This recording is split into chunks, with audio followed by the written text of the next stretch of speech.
Hi everyone, welcome back to our channel. If you're new here, my name is Marie-Clare. And I'm Adam. And we are here to tell you our engagement story because if you haven't heard, oh no, my ring's wonky. I'm a fiance, don't know if you can see that. And we just wanted to tell the story because we're still in a bubble. Yep.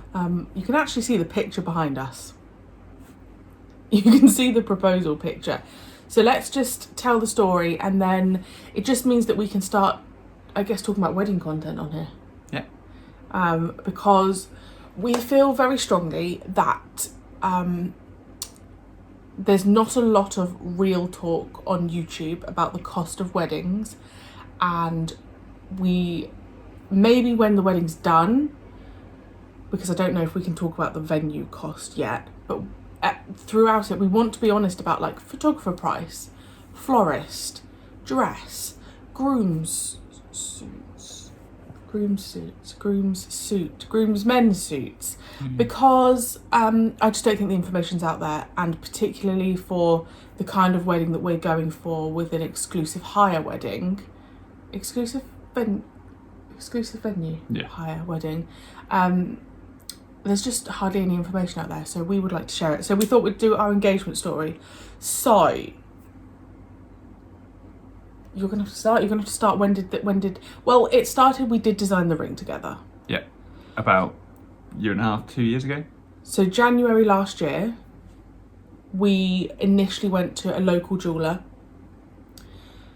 And I cannot recommend enough designing your own ring. I originally thought I think it's called a princess cut. I'll put a picture up. It's like the oblong.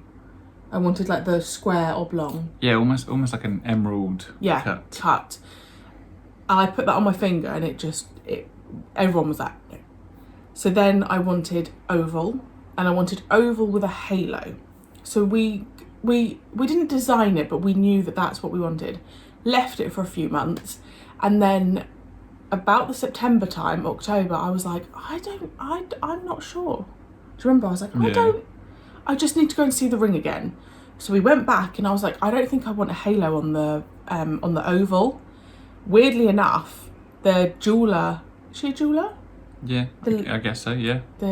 Our advisor went to find our original paperwork, and it had gone. And you took that as a sign. I said, if the paperwork, if she was like, she kept coming back, I was like, I'm going to go and look again. And I said, if she cannot find that paperwork, it's a sign that I'm not having the halo. She couldn't find the paperwork, and we were like, right, scrap the halo. Let's just have an oval with shoulders. And then I left it at that, and that was October. And then it was over to you. And then just sort of February time, you went to meet up with your friends, and I played it cool that I was just going to head back home, carry on doing some work. But instead I went and visited the jeweler. Which is so we live in this county, the jeweler is in the next county. So it's not easy for you to just like pop there. No. It's a good hour and a bit drive. Yeah. And popped in and just said, right, let's do it. Let's make it final. Yeah, start the process. Spent probably about half an hour just choosing the main diamond. Yeah, I find it mad that you get to choose the diamond. Because diamonds are all different shapes. Like you can choose a cut, so our one's oval. Yeah. But there's different dimensions for it. You could have it taller, so it's thinner, or you can have it shorter and fatter, or you can have like a more of a almost circle, but like a bit more elongated. And yeah, there's different clarities. Yeah. Colours, cuts, blemishes, a number of blemishes that you can fit in there. But yeah. So we did that, and then I chose the mount as well. Oh yeah, on the recommendation. Which is the one thing that the jeweler didn't even let me choose it, because she was like, we'll just design that together. I'll try and put in a picture. So it's called a tulip. It's called a tulip. I don't know if you can see it. Might need to, if you turn it the other way so they look up your finger. Should I just take my ring off? Yeah. How do I do it? You have to do it. It's like a tulip. So I think it's so that the light can go in underneath. Underneath it, yeah. So there's, I don't know, it's really bad on here. You can kind of see. It's like open at the bottom. Yeah. which also makes it easier to clean Yes. because that wasn't part of the criteria, but one of the perks she said, she was like, it's easier to clean. Yeah. And I thought that's great because I know you love your skincare routine and stuff, and Yeah, gels, stuff will get oils stuck and under stuff, there. Yeah. So that was end of Feb, and then for the whole of March. So how long did the ring take to make? It took 5 weeks to make. Yeah. When we put the order in, they made an estimate of 4 to 6 weeks because it depends on what's available, how busy they are, etc. But it took 5 weeks. And the whole of March, you were just pestering me. You kept questioning me, interrogating me. Because you were dropping hints, right? You were. Because But I was trying to keep you off of, you're very good at working stuff out. I am. And it's a pain when you're trying to do a surprise for someone. Yeah, but I genuinely didn't know he had gone. Genuinely, I thought maybe he'd gone in the March, so I thought the proposal would be May. So you thought it was March? Yeah, I assumed he was going March. in the March to propose May time.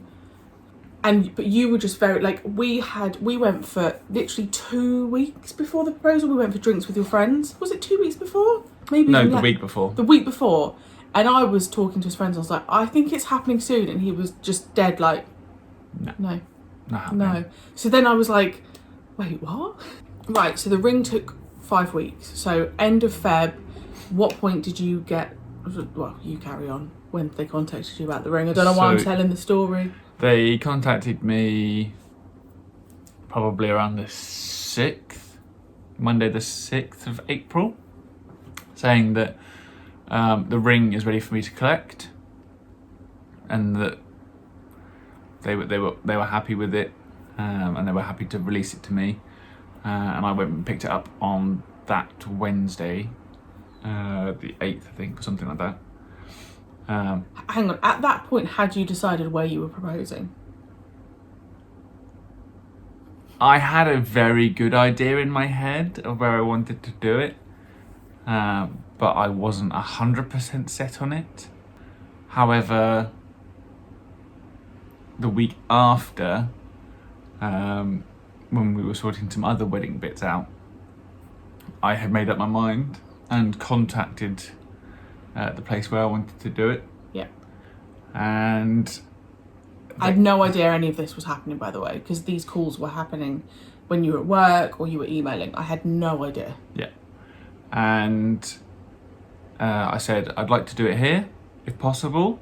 Yeah. I asked because outside the venue they have no photography signs, no photographs, etc. Because it's a private estate, home, isn't it? It's a private estate, a private country home. And there were copyright laws and things around it. Yeah, you didn't want to be mid-proposal and someone coming out excuse me, what are you doing? And I said, I'd like to do this, and depending on the weather, because it was outside, as you can tell. And I said that I'd come, they asked if I had any dates in mind, and I asked for, is that weekend available? I think it was the 13th or 14th of April. And they said no. There were other things planned that they had going on. However, they were available on the 20th of April. Well, we'll say the venue that the proposal happened at, because you can see the picture. So it happened at Goodwood House, which is just somewhere that we've done walks around there. I grew up in the area. I've spent time at Goodwood growing up, with my dad. So it just was Nice. It just felt right, didn't it, for you? And we will put close-up pictures, but it's beautiful. Yeah. The venue is just stunning, and you were just in front of there. So then the following week, on probably the Wednesday leading up to the Saturday the 20th, I contacted them and said, weather's looking good. It'll be around this time. And I said my brother is going to be there taking photographs with his girlfriend. At which point they were like, "Yeah, no, that's all good." They hope I hope the weather's all good for you and it holds out, etc. Yeah. And then About an hour after I'd received confirmation from them that they were happy with it to go ahead, they emailed me again saying that they'd spoken to the house team, and once the proposal was done, one of the butlers was happy to give us a complimentary champagne and give us a tour of the venue of Goodwood House itself, which you had no idea about whatsoever. No, that was like a really special touch, because I'd always just assumed Adam would, no offense, but I just thought you'd propose and then we'd just go and see my family. Like, I didn't expect other stuff like happening. So yeah, that was a really nice surprise. So yeah, you confirmed it all. So his brother and his brother's girlfriend were the secret photographers. Yeah. So leading up to that week, I highly suspected. So Adam asked me to move my nail appointment, which was originally booked for the 24th of April, moved it a week forward. So I was like, but super grateful, because you always knew I wanted my nails done. Yeah. I always wanted to wear a specific outfit that was washed and cleaned and hanging up ready to go. But at the same time, there's still a huge part of your brain that's thinking, no, it's not going to happen. Even though I was pretty certain in my head it was going to happen, I didn't know where, I didn't know how, and you still think, no, it's not going to happen. Because it is such a big moment. So on the Saturday, you were like, Saturday 20th of April, the day of the proposal, Adam said to me, I need you ready for 2:00. I was like, 2:00? 2 p.m? What am I going to do all morning? He was like, I just need you ready for 2 p.m. I watched the entire first series of Gavin and Stacey again. It was a really nice morning, actually, wasn't it? We were just really slowly getting ready. There was an atmosphere of like something big is about to happen. We were both very nervous. Yeah. I knew it was happening, but I just didn't know. You didn't know where. I had no idea where. And then we left the house at 2. Headed to the location. A little bit of an issue with getting into the location. Yep. Yeah, that was... The normal way you go in, the gate was locked. So if you don't know Goodwood, again, I'll try and put pictures up. There's a long driveway leading up and the gate was shut. And Adam was like, I'm just going to try the other entrance. Kind of ruined the surprise of where it was going to be a little bit. We went to the other entrance and it was locked, and you were like... I was like, they do know I'm coming. This is going really well. And when we were going there, you said we crossed paths with your brother. Yeah. Because as we tried the main way in, they had tried the back way in. And then both of us realised, oh, these gates are locked. So we both went and crossed paths, and then... I didn't see him. You did. Yeah. Thank goodness. So then we had to go and park at the hotel, which is fine, but I had stilettos on, and it meant we had to walk all the way up and round. It's like a good 10 15 minute walk, especially in those, like, it's gravelly. My hair was all over. It was windy. It was a beautiful day, but it was windy. So anyway, we're walking up, and initially there were 2 people behind us. Just 2 random walkers? 2 random walkers, and I was like... Because it's a free... Yeah, you can walk around it. Walk around it. And you were like, they're not photographers. And I was like, oh, okay. I thought they'd followed us the whole way around, these 2 random people. But actually, what happened was those 2 random walkers just went off somewhere. Yeah. And his brother and his brother's girlfriend happened to be following us. But I just thought it was those original walkers. But it wasn't. It was my future brother-in-law. We're walking up towards the house, and there was literally signs on the grass saying, no photography. And you're not normally allowed to walk up the nice gravel drive towards the house. And Adam's like walking me up this thing, and I was like, what are you doing? We're not allowed to. He was like, we are. And I was like, there's a sign on the grass saying, like, no photography. Because I was assuming at this point he's going to do it here. And he was like, no, we're good. We're good. And I was like, oh, okay. And you're like, you sure? And I'm like, no, we're good. And you're like, what if security come out? And I was like, they won't. You were like, we're good. And I was like, I'm just going to have to trust him in this. Stand in front of the house. You do your spiel. I don't remember what I said. I don't remember a thing. Something about us being a team. Yeah. I don't remember. And then yeah, you got down on one knee. I was giggling the whole time. Yeah. I thought I'd cry. I didn't. I was just laughing. It's nerves. It was nerves. Yeah. And then we had the moment, and then you said to me, you were like, smile, you're on camera. And I looked to my right, and your brother and his girlfriend were there. Yeah. Bless them. They were quite anxious about getting the right shot. There is nowhere to hide on that drive coming up. There's trees, but there was nowhere for them to like really duck out. Yeah. So they were just anxious about like not seeing each other in the car park, me not seeing them. But honestly, it couldn't have gone better. No. And then afterwards, you said to me, you were like, oh, the butlers, like, we can go into the house. And I was like, what? You're like, yeah. They've offered to give us champagne. And then like literally walked up to the house and the butler came out with champagne, and it was just really nice. And then we got to go around like with his brother and his brother's girlfriend, and it was just really like there was no one else there. We literally had the house to ourselves. Yeah. Like, who gets to do that? When you actually think about it. I know. So that was a really, really nice touch. And then because the proposal happened so late in the day, there wasn't a rush, but it was like, okay, we need to crack on with telling people now. So the plan was always to go to my mum's straight away. That was... Yeah, and it was the closest as well. There was no point driving like a good 40 minutes back home or whatever. Yeah, I always said I wanted to go and see my mum and my sister. So when we got in the car, because I'd messaged my sister like, I think it's happening, I FaceTimed her and I was like, I'm engaged, and she was like, ah. And then we pretended that she was going to visit my mum, and actually we turned up instead. Mum was super excited. It's a feeling you can't explain. Everyone's just on cloud nine. Yeah. So we spent a bit of time with Mum, then we went and saw my sister. She'd got us a card and flowers because I'd said I think it's happening.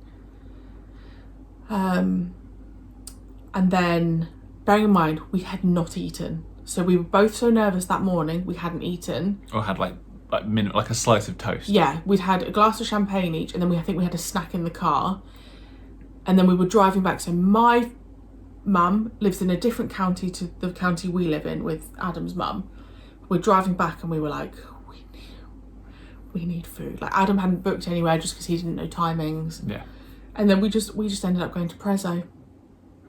I love Prezzo. Yeah. I do. It's good food. And we took Adam's brother and his girlfriend as a thank you for what they did, because, you know, they spent their day doing that for us, and, you know, we really appreciated it. Yeah. And then we went and told Adam's mum, who just burst into tears, didn't she? Yeah. She was just so like you said, on cloud nine. Yeah. Plus, by that point, it was a Saturday night. They'd had a couple of glasses of wine. So she was just like, it's that extra emotion, isn't it? Of like, oh my God. Yeah. Because I didn't say anything. I just walked in and went. She was like, what? And then, so we didn't tell our dads that night because it was so late by that point. It was like 10, 11 o'clock at night by that point. We hadn't announced it on social media, and actually, again, that would be another bit of advice I'd have. Just take your time with it. Just just be present in the moment. Yeah. Take it all in. Yeah, and spread the telling people, because it's so fun. Like, it's gonna hopefully only happen once. Yeah. So the next day, I woke up super excited because I was like, I just want to tell my dad. 7 a.m. I know. You're like, can I tell Dad? And I was just like, Yeah, so you just got straight in the shower, got ready, and then we FaceTimed my dad. So obviously, well, no, not obviously, Adam had asked my dad for his permission. So do you want to quickly just tell that story? So we visited your dad end of March? Like third week of March. Yeah, end of March. Mid to late March. Yeah. And for those of you who don't know, Marie-Clare's dad lives in France. So, but at this point, I'd already started the ring. I knew it was the process was happening. And he was always going to ask my dad's permission. Yeah. It was just whether it was going to have to be over FaceTime or in person. So actually, our little holiday fell perfectly for you. perfectly.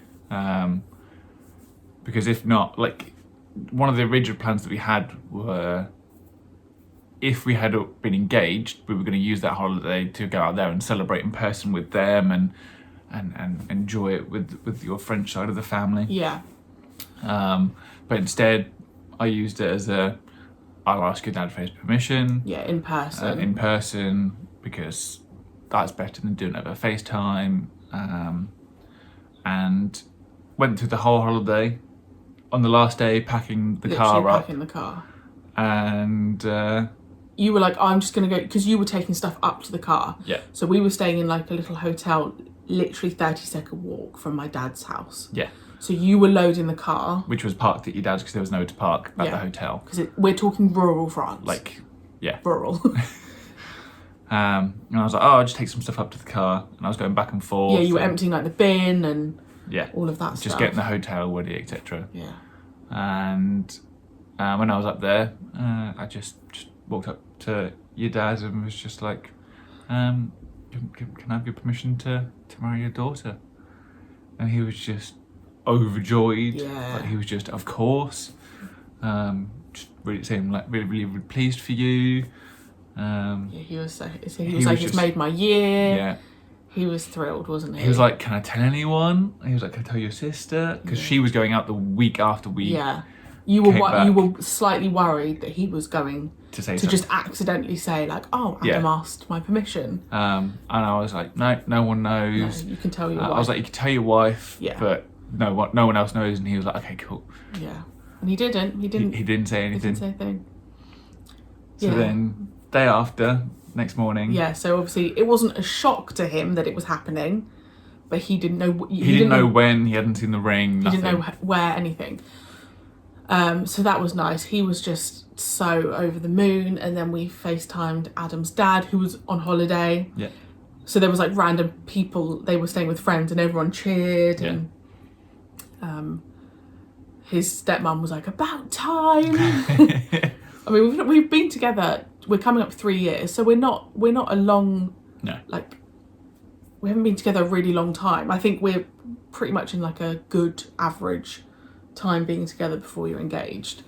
So we did that, and then we prepped. I know it sounds mad, but we did prep the pictures to put out on social media, and then we put it on like Facebook, Instagram, all of that stuff, and the love was just blew my mind. Like, my dad shared it on his Facebook, and my mum did, and it was just, I don't know, we were just, that whole day we were in a bubble. We actually went out that day, didn't we? Oh yeah, we went to West Key. Yeah. Because we woke up, we put the stuff out on Facebook, we told all your friends, oh yeah, you just put it on, like, because he's on like a Discord server.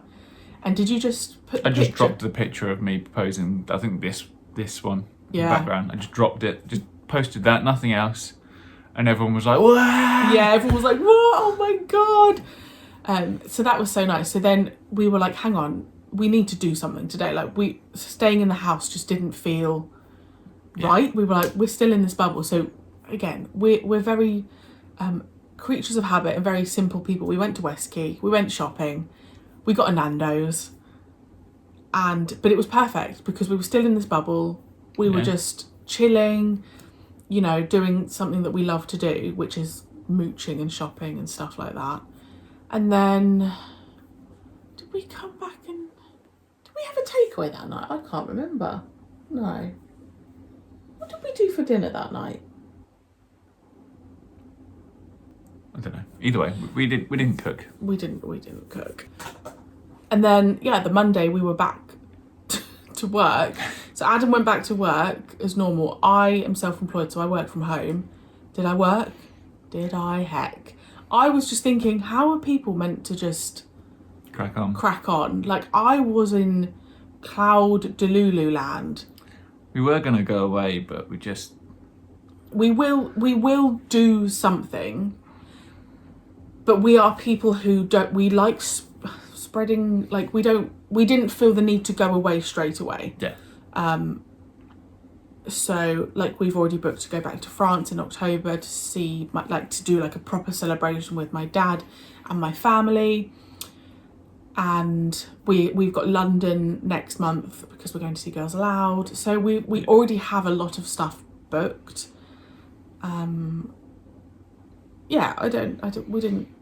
Maybe it would be nice to have the Monday off work, but yeah, it wasn't the end of the world. Like it's been how long since 2 weeks now, and I still am not fully back to normal. Maybe this is my fiance era now. I just am not fully. And everyone loves The Ring. Focusing. Yeah, everyone loves The Ring, which is just. I know it doesn't matter what other people think, but I think we both do care a little bit. But honestly, it's my dream ring. I was so anxious about it fitting, and like, what if I didn't? Because I'd never seen the ring together, because they didn't have this in their jewelers. So we just had to like roughly gauge what it would look like. So the ring's perfect. It genuinely was perfect. And yeah, that's the story. But I do just want to say like 3 top tips. Let's give 3 top tips. Design the ring together. Design the ring together. Or even if you don't want to design it, if you are about to propose to a partner, you need to get an idea of what they want. They need to try rings on their hand, because that's the moment that I realised that princess cut, emerald cut, whatever it is, didn't look good on my hands. So they need to try rings on, and you need to know their size. Yeah. Number 2. What would you say? Live in the moment. Tell your friends and family in person if you can, before putting it on socials. Yeah, put it on socials at least 24 hours later. Yeah, make sure you've got that time with people to just don't chat, tell the story. Yeah, don't let them find out.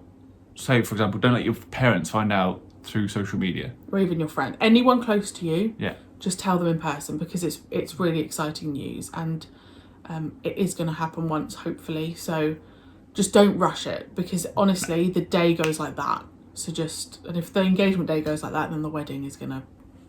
Yeah, because our engagement day, the morning just felt like time was going so slowly, and then the second it happened, it was like, oh, it's 11 o'clock at night. What? So maybe if you can do it in the morning, do it then, because then you've got the whole day.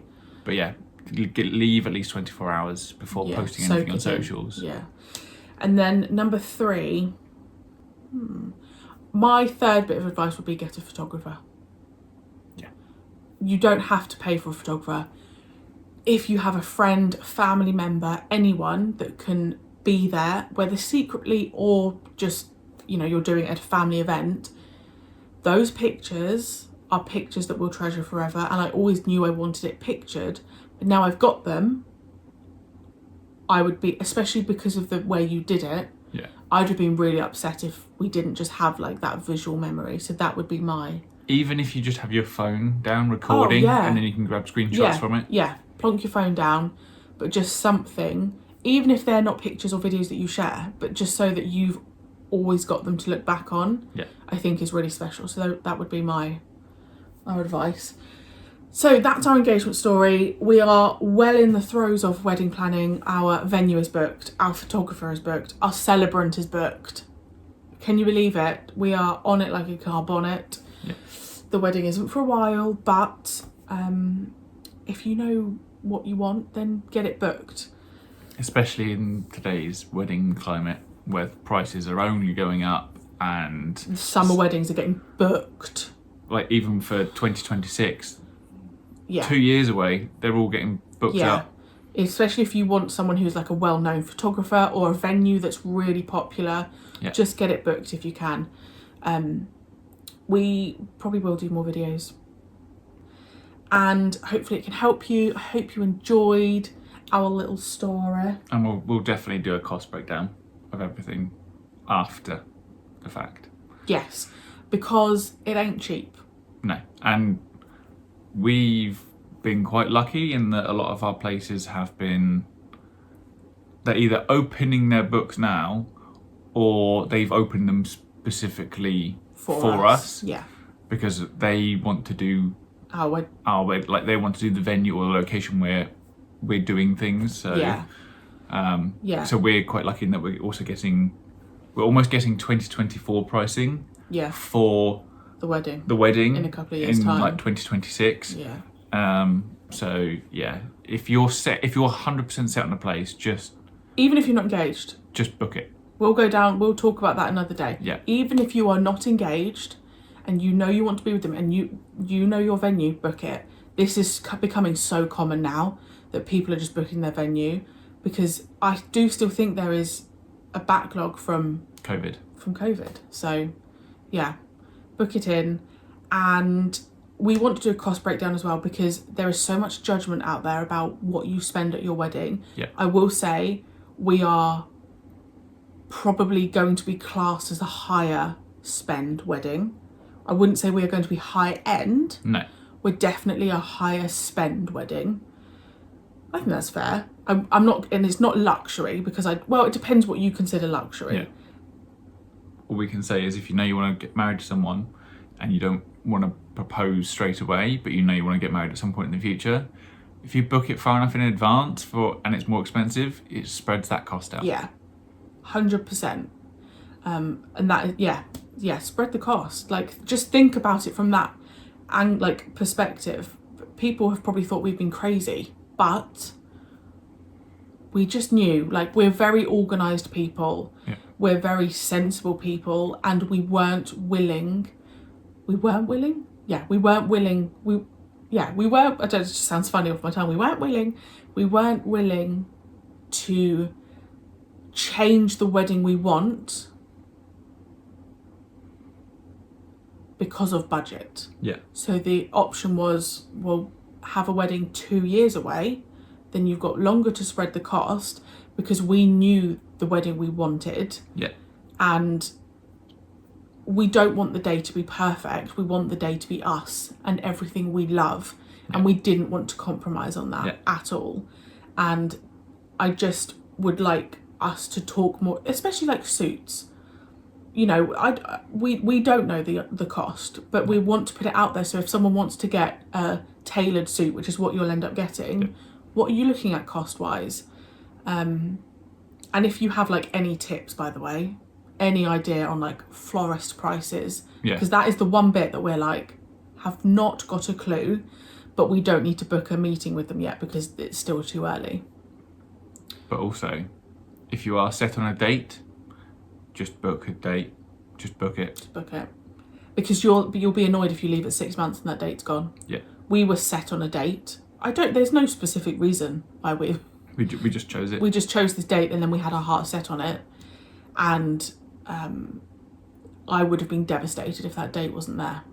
So yeah, if you're set on a date, check with your venue that you would like to go to as soon as possible. And if it is available, just pay the deposit. Yeah, just have the venue booked. If you can, booked. obviously. Yeah, just have the venue booked. That's it. Like, you don't have to have anything else booked. If you're getting married in 2027, we know the venue we're getting married at, there were people booking for 2027. And there were people putting their interest down for 2028. Yeah. So just get your venue booked. No one has to, even if you didn't tell anyone. Yeah. Don't, just do you. So yes, we are planning to do more content, just hoping that there'll be a judgment-free space on the internet to talk about money in weddings in a transparent manner. Is that the word? With transparency. And we are having to say for the wedding, I want to also make that very, very clear. We're going to have to be very careful about putting money aside, but it's what we want to do, and we're not willing to negotiate on the wedding we want. Yeah. Yeah, that's fair, isn't it? Yeah. Yeah. So that's our engagement story. If you have any questions, please let us know. I will leave our socials below, because I am really enjoying TikTok at the moment, and there is going to be constant wedding content over there. And I don't know when we'll see you next. We're not very good at filming videos. We're going to try and get better. I do think maybe the next video will be, I'll talk about my bridesmaid boxes and maid of honour box, because they're ready to go, and what we're doing for the groomsmen, because I really like what we've done. We've done some, I think they're quite simple, but still really lovely. And we hope you have a wonderful day, and we will see you very soon for the next video. Bye. Bye.